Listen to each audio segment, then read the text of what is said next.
So hello everyone. तो भाई NEET के फिजिक्स के क्वेश्चन का सॉल्यूशन मैं ले आया हूँ आपके लिए। टॉपिक था angular momentum. Question was a particle is rotating in a circle with uniform speed. The angular momentum of the particle with respect to origin is. So question के अंदर क्या लिखा गया है भाई? क्वेश्चन इज सेइंग कि एक सर्कल है, उसके अराउंड हमारा एक पार्टिकल है जो मूव कर रहा है। ठीक है, particle is moving around a circle. अब हमें जो है एंगुलर मोमेंटम मेजर करना है ओरिजिन से। ये ओरिजिन मान लेते हैं, यहाँ पर ये सर्कल मान लेते हैं एक्स वाई एक्सिस के अंदर, ये वाई ये एक्स। तो अब यहाँ से एंगुलर मोमेंटम निकालेंगे हम इसका। ठीक है, इस पॉइंट से। और ये सर्कल है तो इसकी वेलोसिटी इस डायरेक्शन में अगर ये जा रहा है तो वेलोसिटी का डायरेक्शन इस डायरेक्शन में है। और इसके लिए जो आर वेक्टर होगा यहाँ पे, ये आर वेक्टर हो गया इस डायरेक्शन में। सो अब भाई हमारे पास एंगुलर मोमेंटम का फॉर्मूला क्या था? M v r sine theta. ठीक है, सो ये हमारे पास एंगुलर मोमेंटम था। अब इसके अंदर हो क्या रहा है कि जैसे जैसे पार्टिकल मूव करेगा इस सर्कल के अराउंड, ठीक है, पार्टिकल मूव करेगा, सो उसका जो वेलोसिटी वेक्टर है वो हर पॉइंट पे चेंज हो रहा है। ठीक है, वेलोसिटी वेक्टर चेंज हो रहा है और आर वेक्टर भी चेंज हो रहा है। कहीं पर आर इतना है, कहीं पर आर इतना है, कहीं पर इतना है। सो आर और वी दोनों ही चेंज हो रहे हैं हमारे। सो इसके अकॉर्डिंग हमारा जो एंगुलर मोमेंटम आएगा एम वी क्रॉस आर, उसके अंदर हमारा वी चेंज हो रहा है। ठीक है, हमारा आर भी चेंज हो रहा है, हमारा डायरेक्शन भी चेंज हो रहा है। ठीक है भाई, डायरेक्शन चेंज हो रही है, मैग्नीट्यूड भी चेंज हो रहा है। सो इससे हमें पता क्या चला कि जो हमारा एंगुलर मोमेंटम है वो चेंज करेगा डायरेक्शन में, मैग्नीट्यूड में, दोनों में। ठीक है, सो यहाँ से आंसर आ गया variable in magnitude as well as direction. So I hope so आप समझ गए होंगे ये क्वेश्चन कि कैसे इसका आंसर आएगा। बिकॉज जो ओरिजिन से जो है इसका ये मैग्नीट्यूड, क्योंकि इसकी वैल्यूज v और r की v कांस्टेंट है, बट ये जो r है ये चेंज हो रहा है बार बार, v अपनी डायरेक्शन चेंज कर रहा है। सो उसके अकॉर्डिंग हमारा जो आंसर है वो variable in magnitude and direction आएगा। सो अब आगे आता है भाई नीट केमिस्ट्री का क्वेश्चन।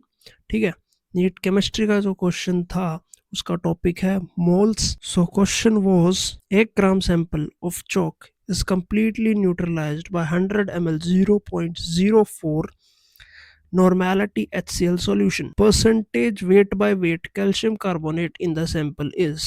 So हमने जो है क्वेश्चन देख लिया था भाई। अब क्वेश्चन के अंदर गिवन क्या क्या था वो देख लेते हैं।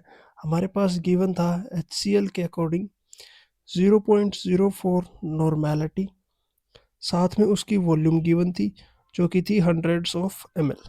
ठीक है, तो ये चीज़ें हमें गिवन थी उसके अंदर। अब हमें जो है यहाँ से क्या निकालना होगा? इक्विवेलेंट, बेसिकली इसको बोलते हैं नंबर ऑफ ग्राम इक्विवेलेंट्स। ठीक है, ये क्या होता है? नॉर्मेलिटी इनटू वॉल्यूम इन लीटर्स।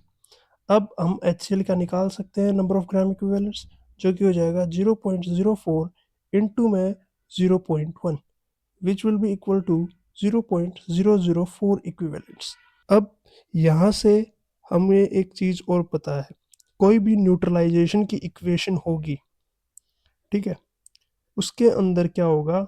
जो भी आपके नंबर ऑफ ग्राम इक्विवेलेंट्स होंगे सभी कंपाउंड्स के, जो भी एलिमेंट्स इसके अंदर यूज होंगे आपके, जैसे कि रिएक्टेंट होगा और प्रोडक्ट होंगे, उन सब के number of gram equivalents equal होते हैं। So number of gram equivalents of calcium carbonate वो इक्वल होंगे number of gram equivalents HCl के साथ। ठीक है, तो हमें अब HCl के नंबर ऑफ ग्राम इक्विवेलेंट्स तो पता है। अब नंबर ऑफ ग्राम इक्विवेलेंट्स का एक और फॉर्मूला होता है भाई, वो होगा mass of substance divided by equivalent weight. ठीक है, अब हमें इक्विवेलेंट वेट कितना है वो निकालना पड़ेगा पहले। तो इक्विवेलेंट वेट जो कैल्शियम कार्बोनेट का जो बनेगा वो होगा इसका वेट, बेसिकली मोलिकुलर मास जो है ये है 100 डिवाइडेड बाय उसके एन फैक्टर जो कि होगा 2। तो उसके अकॉर्डिंग हमारे पास जो इसका इक्विवेलेंट वेट आएगा वो आएगा 50 ग्राम्स इक्विवेलेंट, 50 ग्राम्स पर इक्विवेलेंट। ठीक है भाई। सो यहाँ से हम लोग मास निकाल सकते हैं कैल्शियम कार्बोनेट का कितना यूज़ हुआ होगा इस इक्वेशन में। कैसे आएगा? इस इक्वेशन से। ठीक है। तो यहाँ पर से मास निकाल सकते हैं हम लोग। इसके साथ इक्विवेलेंट जो था नंबर ऑफ ग्राम इक्विवेलेंट वो मल्टीप्लाई कर देंगे इसके आपके इक्विवेलेंट वेट के साथ। 50 के साथ मल्टीप्लाई किया तो 0.2 ग्राम्स जो है हमारे पास mass of calcium carbonate used आ गया। ठीक है। तो अब यहाँ से आगे क्या कर सकते हैं हम? अब हमें चाहिए था percentage weight by weight of this calcium carbonate, basically chalk का जो था वो यही था। ठीक है। तो अब इसका हो जाएगा मास ऑफ चौक या बेसिकली जो कैल्शियम कार्बोनेट है उसका divided by total mass of solution. ठीक है। जो कि हो जाएगा इनटू में 100 भी करना है क्योंकि हमें परसेंटेज निकालना है। तो उसको हम लोग निकाल सकते हैं यहाँ से 0.2 जो ये था मास इसका, और divided by total mass of solution जो क्वेश्चन के अंदर गिवन था 1 ग्राम, तो वो लिख देंगे। और यहाँ से परसेंटेज आ जाएगा 20%।